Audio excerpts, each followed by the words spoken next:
So I figured I'd better take a look first. Okay, you did very well. Bachelor number 3, are you there? Yes, I'm here, Pamela. You sound like you're coming from over there. Funny.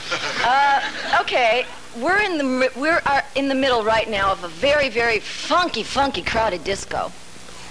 And you are doing the funky chicken, so funky, and you just split your funky pants right up the funky center. How do you keep funky?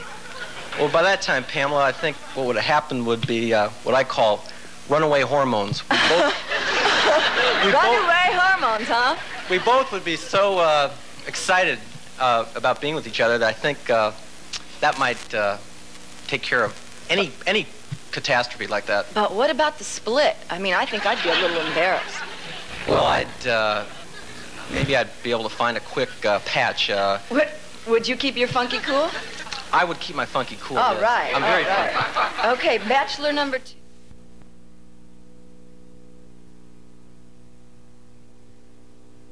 With the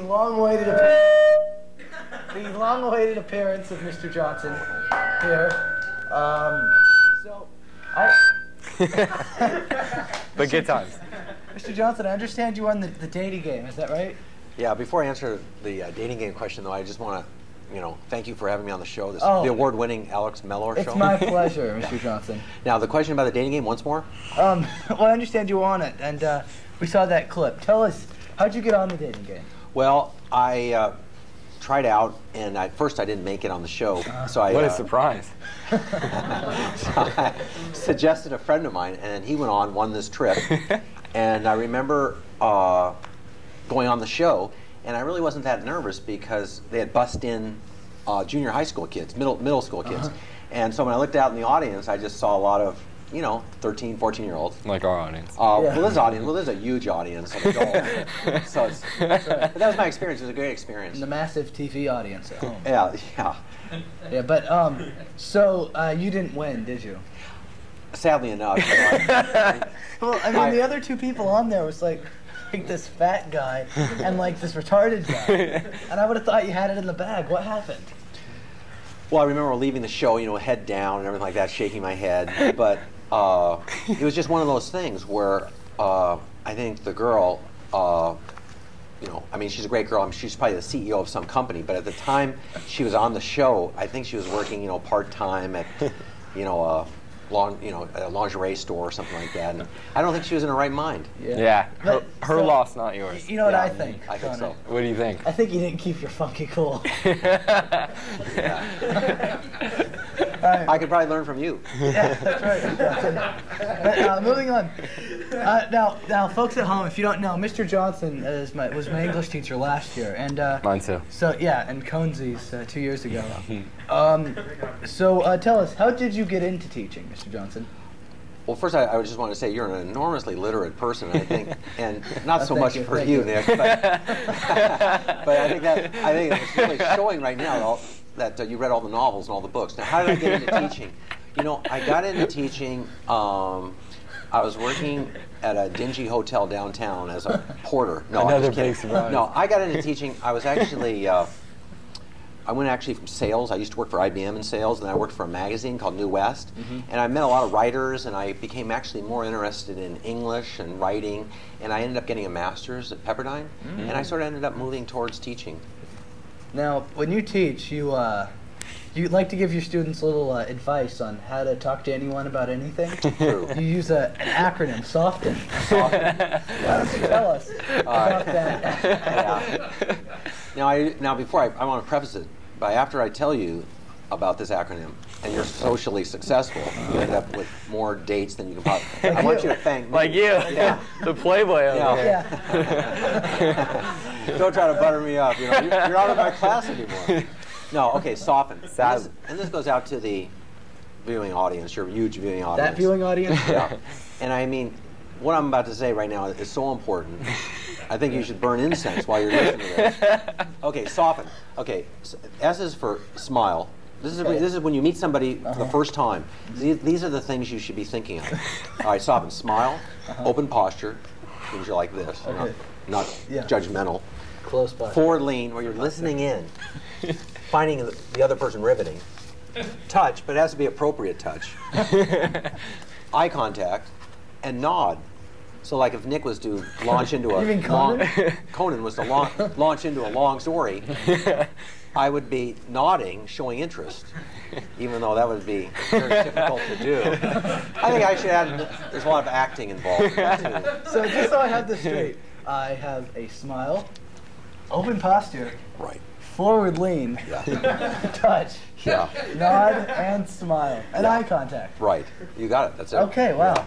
I'm getting even more ladies now that I know this. Now, also in your teaching, you use a phrase called "that doesn't cut the mustard," which is kind of a phrase we've adopted here at the Del Talk Show. We really are big fans of it. Where's that from? How did you come to use that phrase so frequently? The origin of "that doesn't cut the mustard," I think.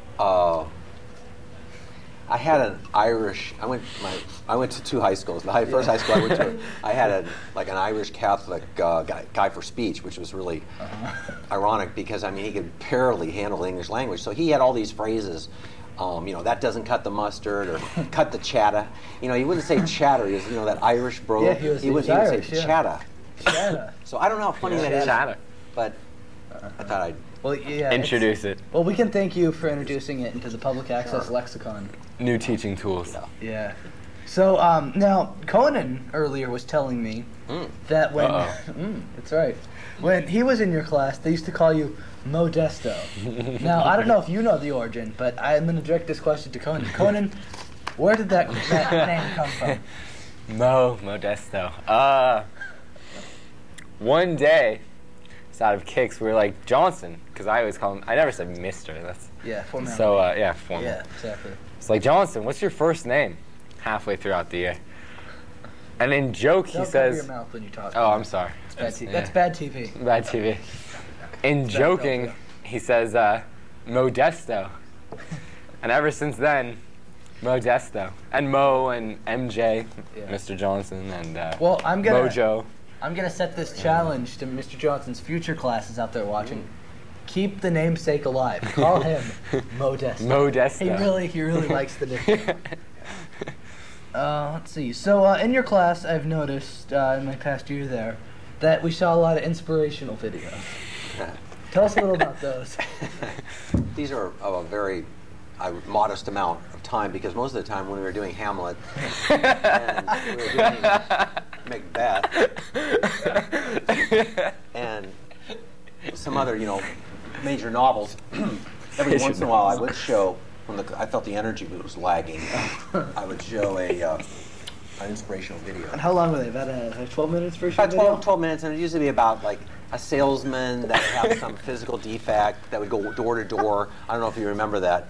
I don't think we saw that one. I don't Yeah, know. and I That'd be a showed new one on one. stuttering, basically about people overcoming obstacles, which I thought was inspiring, at least to me. Me too, Johnson. Yeah. Well, good. Well, one of those inspiring videos you showed us was about a weight loss contest you entered. Sure. Okay. Tell us a little about right. that weight loss contest. The weight loss contest. I entered a weight loss contest, and it was a before and after where you had to actually have your picture taken, and I sort of exaggerated a little bit that I was heavier than I was, and so I worked out, trained real hard for 12 weeks. I even had a boot camp. A guy that I worked with, he was sort of my drill instructor, and we'd meet on Salmon Senny and run 4 miles every day for 12 weeks, and then couldn't do that, Colin. and then No, probably then we not. pump iron. So I didn't iron. win, but it was a great experience. Oh. How much weight did you lose? It wasn't really weight loss; it was weight gain.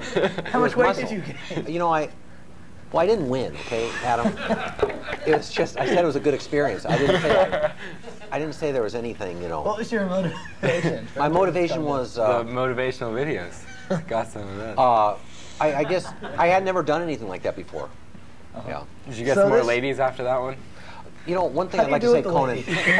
If I could say something to Conan, comedy is a very difficult thing, and I don't think it should be attempted so freely.